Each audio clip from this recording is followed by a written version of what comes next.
enter the Holy of Holies. I enter through the blood of the Lamb. I enter. Nous allons continuer à parler de la parole de Dieu. Et la question fondamentale est celle de savoir où est-ce qu'on pourra trouver la parole pure de Dieu. Et cette question a été posée en rapport avec Daniel 7, 25. Parce que ce texte montre qu'on avait changé les calendriers, c'est-à-dire le temps. Et puis on avait aussi changé la loi, c'est-à-dire les coutumes du peuple de Dieu. Les Romains qui avaient envahi Israël voulaient tout changer. Et c'était sous le pouvoir d'Antiochus Épiphane. Il avait travaillé pour tout ramener sous le pouvoir des divinités gréco-romaines. Alors, ça posait beaucoup de problèmes. Parce qu'on devait prendre les traditions juives et les placer sous le pouvoir des traditions grecques. Alors, il est dit dans Daniel 7, 25, et même si on peut remonter pour une bonne compréhension, à partir du verset 21. Je regardais comment cette corne faisait la guerre aux saints et prévalait sur eux, jusqu'à ce que l'ancien de jour vint et que le jugement fut donné au sein du souverain. Et que le temps arriva où le saint entrait en possession du royaume. Il me parla ainsi. La quatrième bête est un quatrième royaume qui existera sur la terre, qui sera différent de tout le royaume et qui dévorera toute la terre. Et la foulera et la brisera. Les 10 cornes, ce sont 10 rois qui se lèveront de ce royaume. Verset 24. Et un autre se lèvera après eux, qui sera différent du premier, et il abaissera 3 rois. Maintenant le verset 25. Il prononcera des paroles contre le souverain.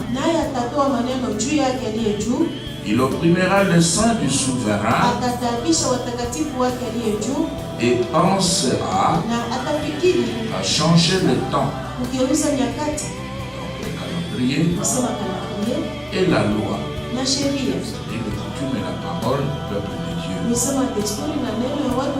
Et les saints seront livrés en sa main pendant un temps,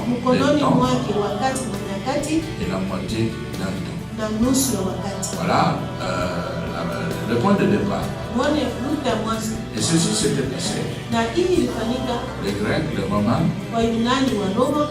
avaient tout changé. Et c'est l'une des raisons pour lesquelles aujourd'hui l'Église prie le dimanche. Dieu n'avait jamais demandé à son peuple de pouvoir l'adorer le dimanche. Le jour de repos et d'adoration, c'était le samedi. Et le peuple de Dieu adorait son Dieu le samedi. Et quand les envahisseurs sont arrivés, ils ont tout changé. waligeuza yote. Et c'est ainsi que nous avons aussi aujourd'hui de vrais problèmes Na njoo hivi leo tunakuwa na magumu sana en ce qui concerne l'authenticité des Écritures. mwile anatazamia ukweli ya maandiko. Ils ont changé beaucoup de choses dans la Bible Waligeuza vitu mingi ndani ya Biblia parce qu'ils voulaient tout mettre sous le pouvoir de leur divinité. kwa sababu walipenda kuweka yote chini ya mamlaka ya miungu yao. Et c'est pourquoi il faudra être vraiment super intelligent Ndio maana inafaa kuwa hakika na akili sana pour pouvoir découvrir juu ya kuvumbua là où se trouve la vraie parole de Dieu, basi ile panakuwa neno kweli ya Mungu pour changer les comportements sur la terre juu ya kugeuza tabia hapa pa dunia et vivre pour le roi na kuishi juu ya mfalme et recevoir sa bénédiction. na kupokea baraka yake. Le prophète Jérémie, Nabii Yeremia au chapitre 8, kusura ya 8 nous renforce dans notre réflexion. anatupatia nguvu ndani ya mafikiri yetu. Il dit ceci, Jérémie 8, 8, Yeremia sura 8 mstari ya 8 il dit, anasema, comment dites-vous, mfano gani mnasema nous sommes sages sisi tuna akili et la loi de l'Éternel est avec nous? na torati ya Bwana ni pamoja nasi? Mais voici la plus menteuse des Lakini scribes tazama kalamu ya uongo ya waandishi en fait un mensonge. imelifanya kuwa uongo. C'est-à-dire que les scribes eux-mêmes, Ndio sema waandishi wao wenyewe qui s'étaient retrouvés devant la loi de l'Éternel, walijikuta mbele ya sheria wa milele, étaient dans l'obligation de pouvoir tout changer, walikuwa mapasha kugeuza vyote parce qu'il fallait tout aligner selon la logique des divinités romaines. kwa sababu ilipasha kupanga yote kufuatana na akili ya miungu ya Waroma. Au verset 9, Mstari ya 9, les sages seront confus, wenye akili watapata haya, ils seront épouvantés, watafadhaika, ils seront pris, watashikwa, car ils ont rejeté la parole de kwa l'Éternel. maana wamekataa neno la Bwana, Ils ont rejeté la parole de l'Éternel. wamekataa neno la Bwana. Et alors, quelle sagesse aurait-il? Basi watakuwa na akili gani? Voilà le problème. Muone mambo. Et cela pousse donc ceux-là qui veulent véritablement adorer Dieu Na ile nasukuma wale wanapenda kweli kuabudu Mungu, à pouvoir faire de vraies recherches. tafuta sana, Ils doivent étudier, banafai kujifunza, analyser, faire des recherches pour découvrir là où se trouve la parole vraie et pure de Dieu. kuangarishisha na kutafuta juu ya kupata pale peko neno la kweli safi ya Mungu. Alors, si maintenant nous restons dans cette même logique, Sasa kama tunabakia paka muhimu fikiri moja, nous allons maintenant comprendre ce que Constantin avait fait tutaelewa sasa ile Constantin alifanya au concile de Nicée. kufuatana na wanafunzi wake. Alors, au concile de Nicée, à la conférence de Nicée, Wakati walifanya ile conference, eh bien, il y avait beaucoup de discussions entre les évêques kulikuwa mabishano mengi katikati ya waaskofu en ce qui concernait la divinité de Christ, mwile litazamia umungu wa Kristo, en ce qui concernait la date de la naissance, de la mort, de la résurrection de Christ. mwile alikuwa anatazamia siku ya kuzaliwa, kufa na kufufuka ya Kristo. Alors, Constantin, qui était païen, Konstantin ule alikuwa mpagano, mais comme il dirigeait, il avait la politique en main. lakini vile alikuwa anaongoza alikuwa na siasa mikono. Alors, il s'est dit, il faut réunir ces gens pour trancher tout ce problème. Akasema inafaa kukusanya watu juu ya kukata hii mambo yote. Et il va regrouper, il va ordonner à ce qu'on puisse regrouper les évêques Ataamuru wakusanye waaskofu pour qu'ils puissent discuter, trouver des solutions. ili wabishane na wapate jibu.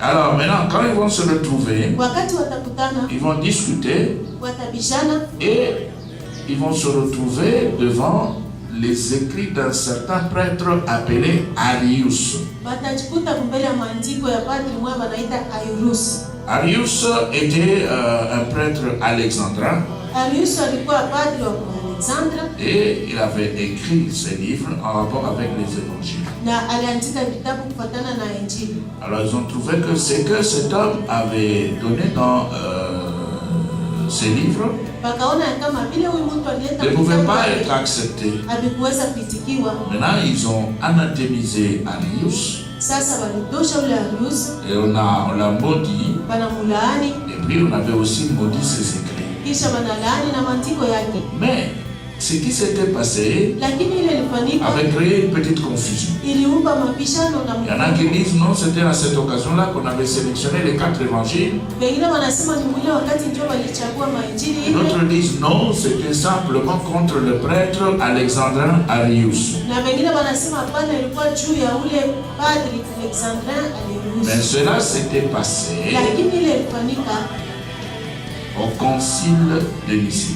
kuile conference walifanya, C'était pour déterminer ce qu'on pouvait accepter. Ilikuwa ni juu ya kupanga na kuweka ile wanaweza kuitika. Après cette conférence, Kisha hii conference, les évêques vont de nouveau se réunir. waaskofu watakusanyika tena. Cette fois-ci pour ajouter certains livres aux livres qui avaient déjà été acceptés et placés dans la Bible. Hii mara ni juu ya kuongeza vitabu, mavitabu vingine vilikuwa kuitikiwa na kuwekwa ndani. Et c'est ainsi que nous aurons maintenant le livre deutérocanonique. Ndio pale sasa tutakuwa na hii mavitabu baliongeza. Alors on a ajouté le livre dans les versions catholiques. Baliongeza vitabu ma version ya Katolika. Et les protestants ont refusé. Ba protestants balikatala. Ils ont rejeté cela. Banaitupa. Mais en prenant maintenant les livres ajoutés, Sasa mkubeba ile vitabu baliongeza. nous nous rendons compte du fait qu'il y a deux choses Tunaona sasa kuna kwa vitu que tout chrétien, tout adorateur de Dieu doit connaître. Bile kila Mkristo, kila ule kwa naabudu Mungu anapasha kujua. Alors par exemple, Kwa mfano, dans le 4e livre d'Esdras, mkitabu ya ina Esdras.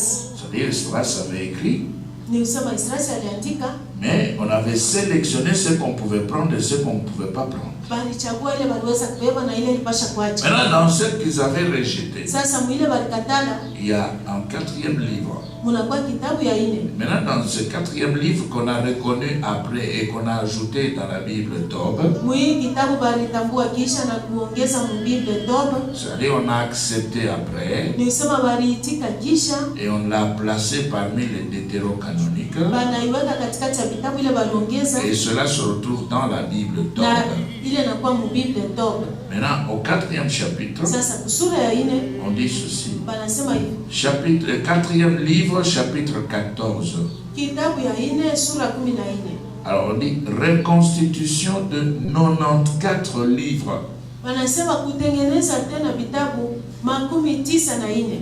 94 livres. 94 ya Donc vitabu. la Bible Ni usema Biblia devait avoir 94 livres. ilifaa ikuwa na vitabu 94. Or, la Bible que nous avons ne porte que 66 livres. Biblia ile tuko nayo inakuwa tuna vitabu 66. Maintenant, si vous prenez la Bible Tob, Kama mnabeba Biblia Tob, et là vous allez trouver 94 livres dans le 4e livre d'Esdras. kule mtakuta sema vitabu iko 94 mukitabu ya ine Esdras. Alors nous lisons. Tunasoma. Il dit au chapitre 14, Nasema kusura ya 14. 4e livre d'Esdras. Kitabu ya ine Esdras. Il dit, Nasema verset 37, mstari ya 37. j'ai pris le 5 hommes Nilibeba mtu mtakatifu ainsi qu'il me l'avait prescrit. kama vile aliniagiza. J'ai pris 5 hommes, 5 Nilibeba hommes watu 5 ainsi qu'il me l'avait prescrit. kama vile aliniagiza. Nous sommes partis dans la plaine Tukaenda katika bonde et nous sommes restés là. na tulibakia kule. Je parvins au lendemain Nikafika kesho yake, et voici qu'une voix m'appela en disant, tazama sauti kaniita ikisema, Esdras, Esdras, ouvre ta bouche fungua kinywa chako et bois le breuvage que je te donne. na kunywa kinyao ninakupatia. J'ouvris la bouche Nikafungua kinywa et voici na tazama qu'une coupe pleine kikombe kenye kujaa m'était présentée. ikanipewa. Ce qui la remplissait Ile ilikuwa ndani yake était comme de l'eau, ilikuwa kama maji, mais la couleur ressemblait à du feu. lakini rangi ilikuwa sa moto. J'ai pris Nikachukua et j'ai bu. nikakunywa. Dès que j'ai bu, Wakati nilipokunywa, mon cœur faisait jaillir l'intelligence. moyo wangu ilikuwa na tosha akili À ma poitrine grandissait la sagesse. na mkilali yangu mlikuwa nakomea hekima. Et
For your name is holy, so holy,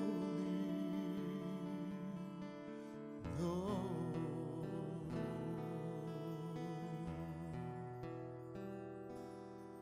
Let the weight of your glory cover us. Let the life of your raisonnable. ulio na maana. Verset 2. Mstari ya pili. Ne vous conformez pas au siècle présent, Msifananishwe kwa namna ya dunia hii, mais soyez transformés par le renouvellement de l'intelligence, lakini mgeuzwe kwa kufanya upya akili zenu, afin que vous discerniez mpate kujua sana quelle est la volonté de Dieu, mapenzi ya Mungu ce qui est bon, yaliyo mema, agréable ya et parfait. kupendeza na ukamilifu. Donc quand l'intelligence est renouvelée, Wakati akili inafanya upya, on doit faire des recherches. tunafai kutafuta.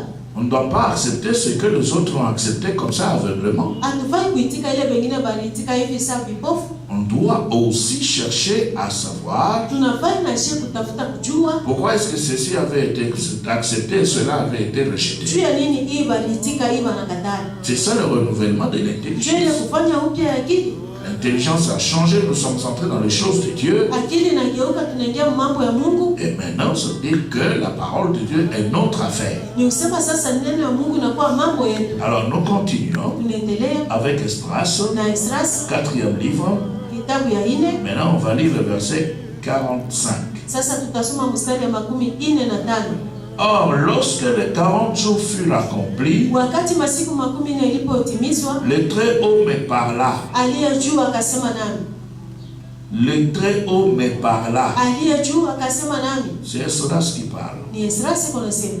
Il lui dit, Dieu lui a dit ceci. Mungu alimwambia hivi. Ce que tu as écrit en premier, Ile uliandika ya kwanza rends-le public. uionyeshe kwa watu. Et que tous, Na wote dignes et indignes, wakustahili na wasiostahili les lisent. waisome. Maintenant, attention, verset Sasa mfanye 46. angalisho. Mstari ya 46. Quant aux 70 derniers livres, Kuile mavitabu ingine 17 tu les conserveras pour les transmettre aux sages de ton peuple. utaichunga juu ya kuipeleka kwa watakatifu kwa akili ya watu wako. Je vais relire le verset 46. Tarudia tena kwa mstari ya 46. Quant aux 70 derniers livres que tu viens d'écrire, Kuile vitabu 17 unatoka mkuandika, tu les conserveras. utaichunga, Tu les conserveras utaichunga pour les transmettre juu ya kuitoa aux sages de ton peuple. kwa watu wa hekima kwa watu wako. C'est-à-dire, Ni kusema Esdras devait cacher certains livres. Esdras alipasha kupitika vitabu vingine. Et ici, nous sommes déjà dans ce qu'on appelle les livres apocryphes. Na hapa tunakuwa mwile vitabu valifichika. 70 livres cachés. Vitabu 17 wanaficha. Et c'est bien dit là. Na inasema mzuri hapo. Mais maintenant, si on veut accéder à la parole de Dieu, Sasa kama tunataka kuingia mneno la Mungu, eh bien, on doit lire les 70 livres cachés. tunapasha kusoma ile vitabu 17 yenye kufichana. Et les catholiques sont allés puiser parmi les 70. Na wakatolika walienda kubeba katikati ya ile 17, Et ce sont des documents qu'ils appellent des thérocanoniques. na ni vitabu ile wanasema waliongeza Biblia. Ils ont pris quelques livres et les autres sont restés. Banabeba vitabu vingine vinabaki. Nous réalisons le verset 46. Tunasoma tena mstari ya 46. Quant aux 70 derniers livres, Kwa ile vitabu 17 tu les conserveras pour les transmettre aux sages de ton peuple. utaichunga juu ya kuipeleka kwa watu wa akili ya watu wako, Car en eux kwa sababu ndani yao est la source de l'intelligence, unakuwa chemchemi ya akili, la fontaine de la sagesse unakuwa msingi et ya les fleuves de hekima la science. na bahari ya hekima. Et Esdras dit, Esdras akasema et je fis ainsi. na nikafanya hivi. Alors si vous prenez les 94 livres Kama mnabeba vitabu 94 et vous enlevez 70, mnatosha mu 17 il vous reste 24. na mbakilia 24 Et les 24 na ile 24 constituent les 24 livres de la Bible hébraïque. inafanya vitabu 24 ya Biblia ya Waebrania, Et on a publié les 24 livres. na walitangaza ile vitabu 24. Et quand on va ajouter les livres du Nouveau Testament, wakati watongeza vitabu ya Agano Jipya, et nous avons 66 livres. tunakuwa na kitabu 66. Alors les 70 cachés ici, Sasa hii 17 unaficha hapa, nous devons lire pour savoir tunapaswa kusoma juu ya kujua pourquoi on a mis caché. juu ya nini balificha.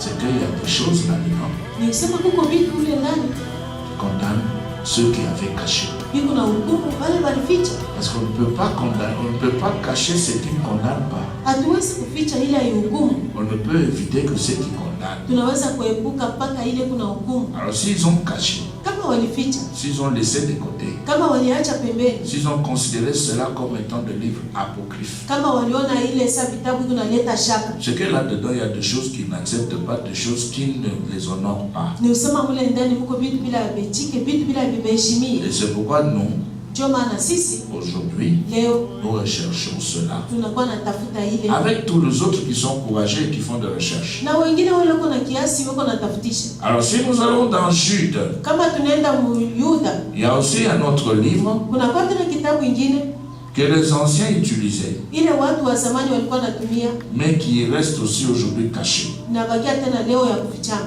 Et ce livre-là, Na ile kitabu qui était utilisé par les anciens, ilikuwa natumiwa na wazee, ne se retrouve pas parmi les 66 livres. aina katikati ya vitabu 66. Alors nous lisons Jude, verset 14. Tunasoma Yuda mstari ya 14. C'est aussi pour eux qu'Enoch, Ni juu yao tena Enoki, le septième depuis Adam, mtu wa saba kisha Adamu, a prophétisé en ces termes: alitabiri akisema, voici le Seigneur revenu avec ses saintes myriades. tazama Bwana alikuwa na jeshi yake. Le livre d'Enoch, Kitabu ya Enoki que les anciens utilisaient, a été aussi éliminé et caché. ile watu wa zamani walikuwa natumia, bali itosha wanaificha. Pourquoi? Juu ya nini? Parce que là-dedans, il y avait des choses qui les condamnaient. Kwa sababu mle ndani mlikuwa vitu vilikuwa na Et c'est bahukumu. pourquoi ils avaient pris la décision de cacher. Ndio maana walichukua mpango wa kuficha. Voilà pourquoi nous disons ceci. Muone juu ya nini tunasema hivi. Nous devons lire la Bible, Tunafai kusoma celle qui Biblia existe, ile kwako, lire les deutérocanoniques kusoma ile vitabu baliongeza et lire aussi le livre apocryphe na kuongeza tena ile vitabu ilileta shaka. pour avoir la parole de Dieu dans sa Juu plénitude. ya kupata neno la Mungu katika utele wake. Que Dieu vous bénisse. Mungu awabariki.